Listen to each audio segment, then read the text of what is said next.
Hola chicos, ¿qué tal estáis? Espero que todos estéis bien y que vuestros familiares también.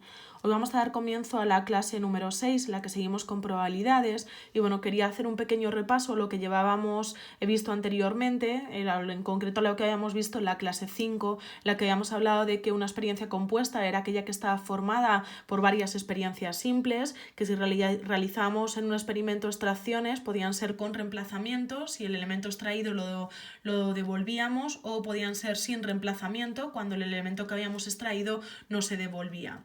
Que las experiencias que realizamos pueden ser independientes cuando el resultado de cada una de ellas no depende del resultado de las demás. Y un ejemplo de experiencias que teníamos independientes eran las extracciones con reemplazamiento, que dos o más experiencias podían ser dependientes cuando el resultado de cada una de ellas influía en las probabilidades de las siguientes, y que uno de los ejemplos que teníamos de experiencias dependientes eran las extracciones sin reemplazamiento.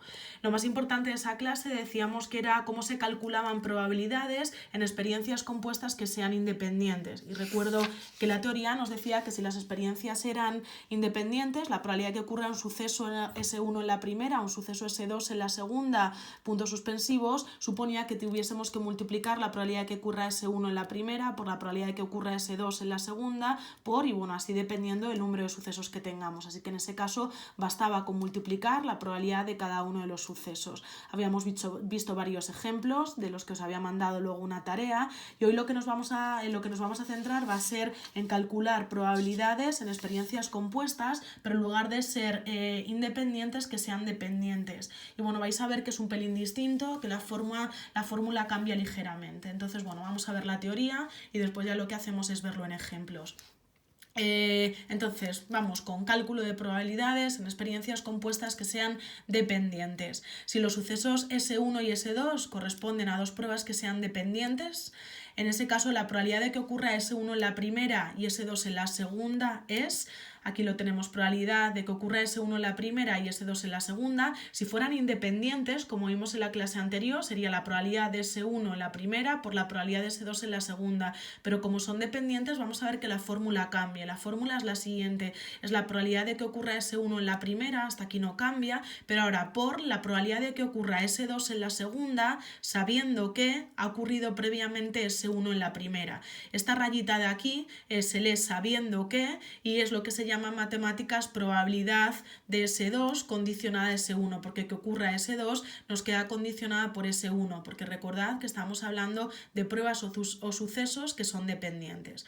Esto es si tenéis que calcular la probabilidad de que ocurran dos cosas. Si tenéis que calcular la probabilidad de que ocurran tres cosas, vamos a ver cómo quedaría la fórmula, un pelín más larga, simplemente añadiendo otro factor aquí. Si tenemos tres sucesos, S1, S2 y S3, correspondientes a pruebas dependientes, en ese caso la probabilidad de que ocurra S1 en la primera, S2 en la segunda y S3 en la tercera se calculará como la probabilidad de que ocurra S1 en la primera por la probabilidad de que ocurra S2 en la segunda, sabiendo que ha ocurrido S1 en la primera. Hasta aquí, si os dais cuenta, es la misma fórmula que antes, pero ahora tendremos que añadir la probabilidad de que ocurra S3 en la tercera, sabiendo que en la primera ocurrió S1 y que en la segunda ocurrió S2. Así que nada, estas dos formulitas os las tenéis que aprender, si es para dos sucesos o para tres, que esa rayita de ahí se lee sabiendo que, y es una probabilidad condicionada.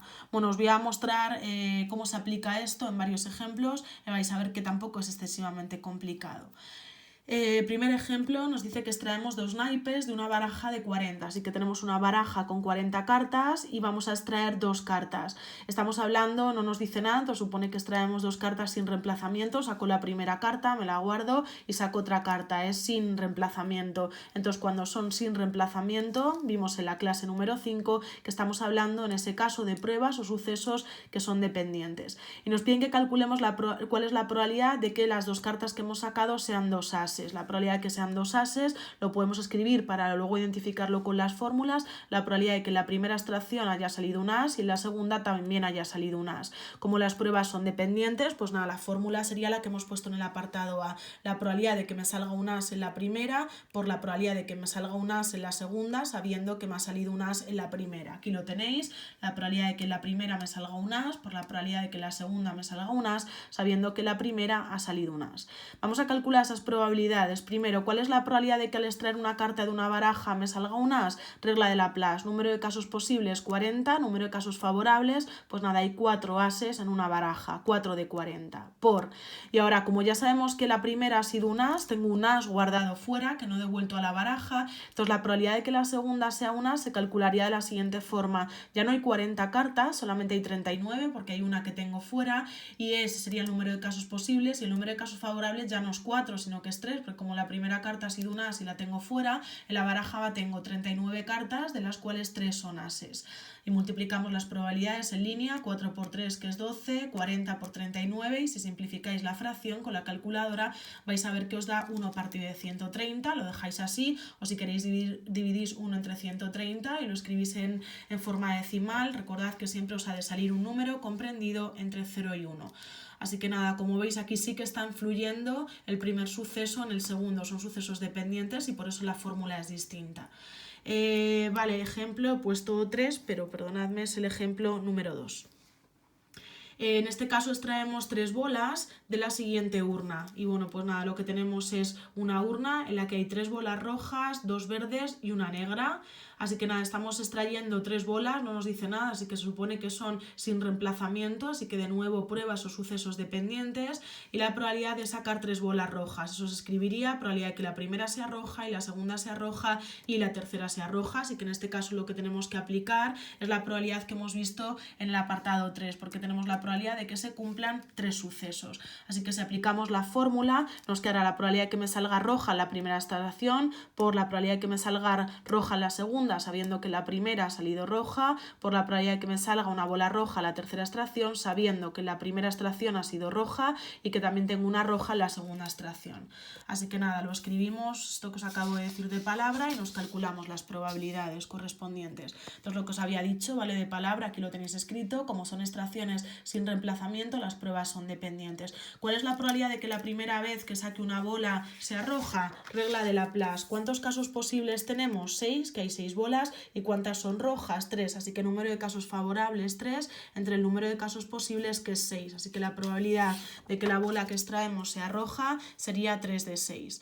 Ahora ya sé que tengo una bola roja fuera. Eso quiere decir que la composición de la urna ha cambiado. Si una de las bolas rojas está fuera, la quito, ya tenemos 5 bolas y ahora el número de bolas rojas es 2, así que número de casos favorables 2, número de casos posibles 5, así que por eso veis ahí multiplicado por 2/5 y por la probabilidad de que la tercera sea roja, sabiendo que la primera y la segunda han sido rojas. Así que nada, la primera y la segunda bola han sido rojas, las tengo fuera de mi urna, entonces la composición de la urna de nuevo ha cambiado, he sacado ya 2 bolas rojas, así que el número de casos posibles serían 4, que son las bolas que me quedan, y número de casos favorables 1, porque solo me queda una bola roja. Así que la probabilidad, la última probabilidad condicionada sería 1/4. Multiplicáis las fracciones en línea, 3 por 2 y por 1 que es 6, 6 por 5 y por 4 que es 120, simplificáis la fracción dividiendo entre 6 y os queda 1 partido por 20, lo dejáis así o lo pasáis a notación decimal, como queráis. Así que bueno, si veis tampoco es tan complicado, pero sí que requiere pensar un poco más que cuando los sucesos o las pruebas son independientes. Ejemplo 3, que decíamos que me había equivocado con la numeración, perdonadme.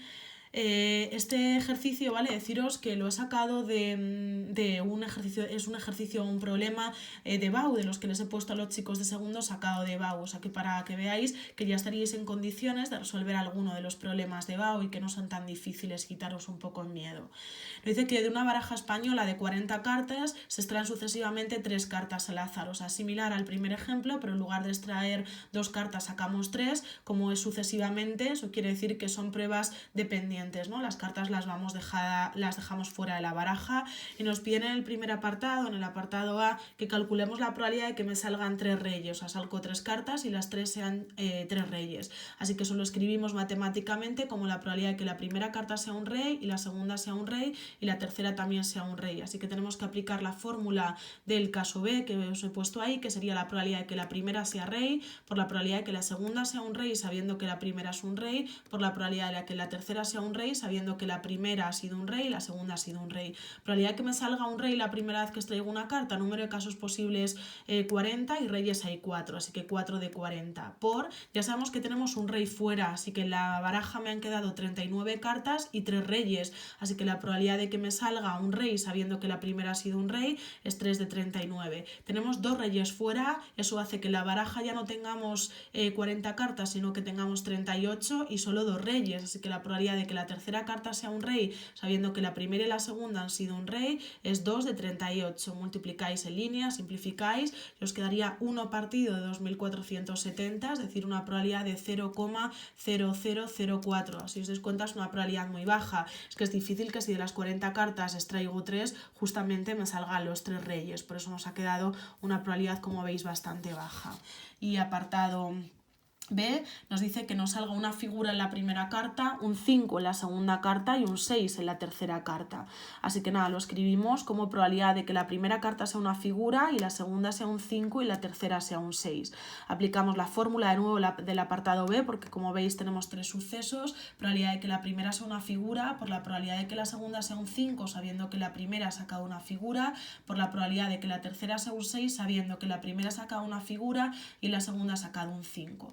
Probabilidad que me salga una figura, pues nada, de las 40 cartas hay 12 figuras. Las figuras son sota, caballo y rey, o sea, hay 3 figuras y en cada palo hay 3 figuras, 3 por 4, 12. Así que la probabilidad de que sea una figura, 12 de 40. Así que fuera ya sabemos que tenemos una sota, un caballo, un rey. Así que ya no hay 40 cartas, sino que hay 39. Y me piden la probabilidad de que me salga un 5. Todos los 5 siguen estando dentro de la baraja y hay 4 5. Así que número de casos posibles 39, número de casos favorables 4.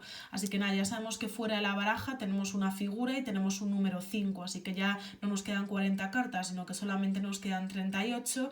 Nos pide la probabilidad de que saquemos, ahora nos decía un 6, los 4 6 están dentro de la baraja, porque supuestamente no hemos sacado ninguno.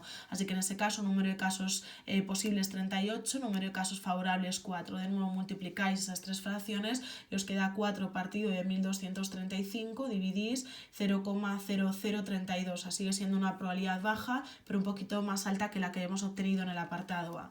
Así que como veis, calcular probabilidades en pruebas se hace de distinta forma dependiendo de que las pruebas sean independientes, como vimos en la clase 5, o que sean dependientes, como hemos visto en esta clase 6. Yo creo que eso, que cuando son dependientes, bueno, pues es un pelín más complejo. Y bueno, para ver si lo habéis entendido todo bien, os encargo que hagáis la tarea número 5, que consiste en que realicéis el ejercicio 1, apartados A y B, y el 4 de la página 255 de vuestro libro de texto. Son similares a los ejemplos que yo os he hecho. Recordad que a partir de las 2 os pongo las soluciones de la tarea número 4. Así que nada, bueno, sé que os está costando, que le tenéis que dedicar bastante tiempo, pero desde aquí os deseo ánimo, que os organicéis y que vayáis trabajando poco a poco. Hasta mañana.